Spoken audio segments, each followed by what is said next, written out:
Hey guys, അപ്പോൾ guys ഞാൻ ഇന്ന് ഒരു സിനിമ കണ്ടു. അതായത് നമ്മുടെ വൈശാഖിന്റെ ഡയറക്ഷനിൽ മമ്മൂക്ക നായകനായ നിതിൻ മാനുവലിന്റെ തിരക്കഥയിൽ പുറത്തിറങ്ങിയ ടർബോ.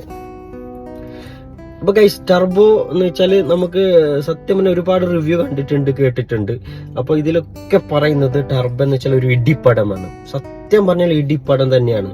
ഇടി എന്ന് വെച്ചാൽ രോമാഞ്ചം ഉണ്ടാക്കുന്ന ഇടി. അതാണ് ഈ സിനിമ. വളരെ ഗംഭീരമായ ഒരു സിനിമ തന്നെ. കാരണം വെച്ചാല് നമ്മളെ വൈശാഖിന്റെ സിനിമാറ്റിക് എക്സ്പീരിയൻസ് നമ്മൾ കണ്ടതാണ്. അപ്പോൾ അതുപോലെ മമ്മൂക്കയും കൂടി ചേർന്നപ്പോൾ വളരെ ഗംഭീരമായ ഒരു സിനിമ തന്നെയാണ്. ഒരു 100% എന്റർടൈൻമെന്റ് തന്നെയാണ് ഈ സിനിമ തരുന്നത്. വളരെ ഭംഗിയായിട്ട് സിനിമ മുന്നോട്ട് പോകുന്നുണ്ട്. പിന്നെ നമ്മൾ സിനിമയ്ക്ക് പോകുന്നത് നമ്മള് ഒരു കൂടുതൽ സമയം ആലോചിച്ചിരിക്കാനോ അതിനൊന്നിനല്ല. നമ്മളെ സിനിമ എന്ന് വെച്ചാൽ ഒരു എന്റർടൈൻമെന്റ് ആണ്.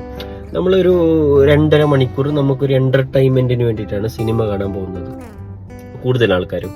ആ ഒരു എന്റർടൈൻമെന്റ് ഈ സിനിമ പൂർണ്ണമായി നമുക്ക് തരുന്നുണ്ട്. മാസ് ആക്ഷൻ സീൻ ഉണ്ട്. അതുപോലെ തന്നെ ചെറിയ രീതിയിൽ ത്രില്ലിംഗ് ഒക്കെ ഉള്ള ഒരു സിനിമയാണ്. അപ്പൊ ആദ്യം ഫസ്റ്റ് ഡേ തന്നെ ഏറ്റവും കൂടുതൽ, അതായത് 2024 ഏറ്റവും കൂടുതൽ കളക്ഷൻ നേടിയ സിനിമയാണ് ഇത്. പിന്നെ വേൾഡ് വൈഡ് കളക്ഷൻ തന്നെ ഏകദേശം 17 കോടി ഒക്കെ കടന്നു. അപ്പൊ അത്രത്തോളം സൂപ്പർ ഫിലിം തന്നെ.